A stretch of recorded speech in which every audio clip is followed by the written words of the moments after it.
My self Monika कस्बा। आज हम इंटरनेशनल रिलेशंस का ओरिजिन पढ़ने जा रहे हैं। ओरिजिन ऑफ इंटरनेशनल रिलेशंस का बहुत बैकग्राउंड बहुत पुराना है, लेकिन एज एकेडमिक सब्जेक्ट ये 1919 में बना। सबसे पहले आपको पता होना चाहिए इंटरनेशनल रिलेशंस क्या होता है। इंटरनेशनल रिलेशन मीन्स संबंध या आपका कोई भी लेन देन या कोई भी आपकी गवर्नमेंट फॉर्म्स या आपका ट्रेड जब किसी बाहर की कंट्री के साथ होता है और आपस में कंट्री जब इंटरेक्ट करती है, अपनी पॉलिसी चेंज करती है और अपना लाइक ट्रेड वगैरह ये सब चीज़ें करती है, उस प्रोसेस को कहते हैं इंटरनेशनल रिलेशंस। जब हम इनके बारे में पढ़ेंगे उस इंटरनेशनल स्टडीज या ग्लोबल पॉलिटिक्स कहते हैं। ग्लोबलाइजेशन होता क्या है? ग्लोबलाइजेशन एक सिंपल टर्म है। जब आपके बीच में जो नेशन स्टेट्स का बैरियर्स होता है वो खत्म हो जाता है, आपका जो लेवल ऑफ गवर्नमेंट है वो एकदम इंटरनेशनल लेवल पे आ जाता है। अलग अलग स्टेट्स आपस में इंटरेक्ट करती है, ट्रेड करती है, पॉलिसी चेंज करती है, अपनी आइडियोलॉजी शेयर करती है, अपनी टेक्नोलॉजी शेयर करती है, और जो एक वर्ल्ड है वो ग्लोब की तरह एक विलेज बन जाता है, छोटा सा बन जाता है। आप इंटरनेट के थ्रू एक दूसरे से कनेक्टेड होते हैं, कम्युनिकेशन आपका और स्ट्रांग हो जाता है, ट्रांसपोर्ट सिस्टम और फास्ट हो जाता है, और जो बैरियर्स है, जो नेशन स्टेट्स के बैरियर्स है या बाउंड्रीज है, वो एक हिसाब से खत्म हो जाती है ग्लोबल पॉलिटिक्स में। ठीक है। तो स्टार्टिंग में क्या था कि 1919 में एकेडमिक सब्जेक्ट ये बन के आया, और इनको सबसे पहले एड्रेस्ट यूनिवर्सिटी में एल्फर्ड के थ्रू इसको चेयर किया गया, और बाकी इसको आगे पहुंचाया डेविड डेस ने। फर्स्ट टाइम जब भी एक एज अ सब्जेक्ट पूरी तरह से उभर के आया, graduate institute of international and development studies था 1927 में। बाद में लीग ऑफ नेशंस ने इसको क्या किया और बेटर वे में किया। लीग ऑफ नेशंस भी, आप जब यूनाइटेड नेशन ऑर्गेनाइजेशंस पढ़ोगे तब मैं आपको फिर से उसका एक ओरिजिन बताऊंगी। यूनाइटेड नेशंस ऑर्गेनाइजेशन से पहले लीग ऑफ नेशंस था, जिसके फेलियर के बाद हमने एक फुल फ्लज्ड ऐसी ऑर्गेनाइजेशन बनाई जो लॉ बाइंडिंग हो, जिसका नाम हमने दिया यूनाइटेड नेशंस ऑर्गेनाइजेशन। ओके। अब इसकी स्टार्टिंग में जैसे वी ऑल नो कि चाइना में जो Sun Tzu's the art of war जिन्होंने हमें सिखाया कि टेक्निक्स, ये भी कहीं ना कहीं इंटरनेशनल रिलेशंस का ही पार्ट था, और कहीं ना कहीं जो इनकी पॉलिसीज थी ये हमें अपनी नेबर कंट्रीज के साथ कैसे डील करना है वो बताती है। उसके बाद एक जाने माने हिस्टोरियन थुसडाइस जिन्होंने किस वॉर के बारे में स्टडी की थी, स्पार्टा एंड एथेंस। ये एथेंस वही है जहाँ से आपके प्लाटो है, और ये वही है जहाँ पे एरिस्टोटल्स हो गए, एरिस्टोफेट्स, सारा इंपॉर्टेंट जो प्रोसेस है वेस्टर्न पॉलिटिकल थिंकर्स का वहाँ से स्टार्ट होता है। वहाँ पे जो वॉर हुई थी उसके बारे में इन्होंने लिखा था। और हमारे इंडिया के फेमस चाणक्य जिनकी जो पॉलिसीज थी, फॉरेन पॉलिसीज थी, वो भी इंटरनेशनल रिलेशंस का एक ब्रिज स्टार्ट करती है, एक बेस लाइन स्टार्ट करती है। उसके बाद जब हम थोड़ा और मॉडर्न टाइम में आते हैं, फिर हमारे जो हॉबस है, हॉबस मैंने आपको समझाया था, हॉबस की जो पॉलिसीज थी लिवाइथन, कि इंसान का जो नेचर होता है वो कैसा होता है, कनिंग होता है, क्लावर होता है, वो अपने बेटरमेंट के लिए चाहता है। मैकेले द सेम उन्होंने यूज किया था। वो चाहते थे कि हम एक जो किंग है उसके वो सुप्रीम पावर हो, और उसकी जो फॉरेन पॉलिसीज है और बहुत स्ट्रांग हो, और उसमें दो ट्रेड्स हो, फॉक्स की भी और लॉइन की भी।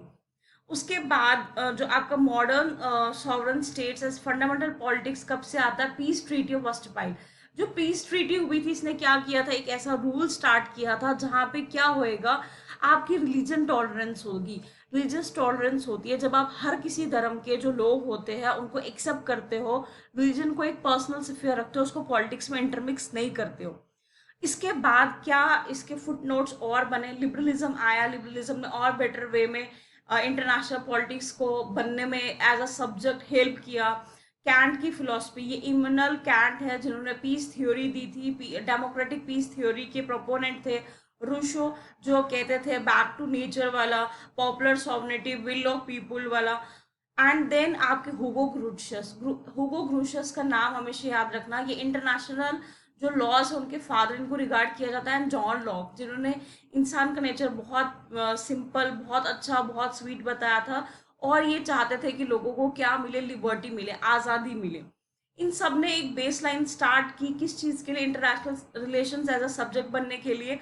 और इसमें और अच्छे से ऐड किया लिबरल इंटरनेशनलिज्म ने, मार्क्सिज्म ने, और बाकी सारी जितनी भी थ्योरीज आई वो सब इसमें कंट्रीब्यूट करती गई। बैकग्राउंड क्या था?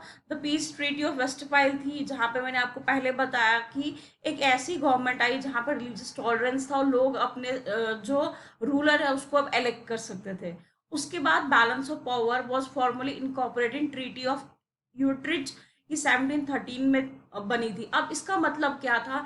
ये चाहते थे कि कोई भी कंफ्लिक्ट क्रिएट ना हो, एक balance of power. Balance of power होता है जहाँ पे हम पावर को इस तरह शेयर करेंगे, किसी के पास भी ज़्यादा नहीं होएगा, किसी के पास भी कम नहीं होएगा, कोई भी एक दूसरे के साथ कंफ्लिक्ट क्रिएट नहीं करेगा, क्योंकि सबको पता है कि जो पावर है वो हम कहीं ना कहीं इक्वली शेयर कर रहे हैं और उसका बैलेंस है। लेकिन इसके बाद after the defeat of Napoleon, इसके बाद एक और सिस्टम आया जिसको हम कहते हैं कंसर्न ऑफ यूरोप। अब ये क्या था? ये सिर्फ और बेटर वे में चीज़ों को समझाने के लिए था, और यहाँ पे मकसद सिर्फ बैलेंस ऑफ पावर नहीं था, यहाँ पे सिक्योरिटी और लोगों को और बेटर वे में पीस के बारे में समझाने का था। उसके बाद से लीग ऑफ नेशन आया। लीग ऑफ नेशन 1919 1920 में बनता है। ये ही बाद में जाके किसका, इसके आगे सक्सीडर कौन बनता है इसका? United Nations organisation. League of Nation का सिंपल प्रिंसिपल था कलेक्टिव सिक्योरिटी। कलेक्टिव सिक्योरिटी होता है, पहले हम बैलेंस ऑफ पावर की बात करते हैं, यहाँ पे कलेक्टिव सिक्योरिटी की बात करते हैं कि हम सभी एक दूसरे के साथ बेटर वे में काम करेंगे और एक दूसरे को सिक्योरिटी प्रोवाइड करेंगे ताकि कॉन्फ्लिक्ट्स अराइज ही ना हो। उसके बाद वर्साइल पीस ट्रीटी बनती है, जिसके फुट नोट्स पे क्या बनाया जाता है? United Nations organisation. और यूनाइटेड नेशन ऑर्गेनाइजेशन क्यों बनती है? यूनाइटेड नेशंस ऑर्गेनाइजेशन का बनने का मेन रीजन होता है वर्ल्ड में पीस मेंटेन करना, क्योंकि ऑलरेडी हमने फर्स्ट वर्ल्ड वॉर में, सेकेंड वर्ल्ड वॉर में बहुत सारी डिस्ट्रक्शन, बहुत सारा रिसोर्सेज का, ह्यूमैनिटी का, हर चीज़ का लॉस देखा। इन ऑर्डर की फ्यूचर में ऐसी चीज़ें ना हो, लोगों को प्रॉपर लॉज के साथ गवर्न किया जाए, प्रॉपर प्रिंसिपल्स हो, प्रॉपर पनिशमेंट्स हो, प्रॉपर रूल्स एंड रेगुलेशंस हो।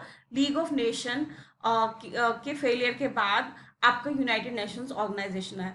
लीग ऑफ नेशन का फेलियर का एक और रीजन था, इनकी अपनी कोई स्ट्रॉन्ग मिलिट्री नहीं थी, और जबकि यूएसए के प्रेसिडेंट ने इनका इनिशिएटिव दिया था बनाने का, लेकिन उन्होंने खुद इसमें पार्टिसिपेट नहीं किया था।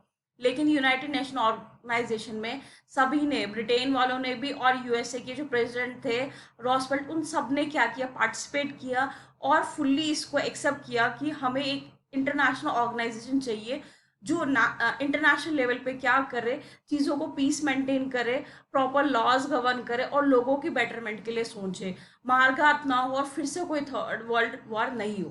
ग्लोबलाइजेशन की डेफिनेशन उनको फिर से समझेंगे। Simply the widening and deepening and speeding up of world inter connectedness.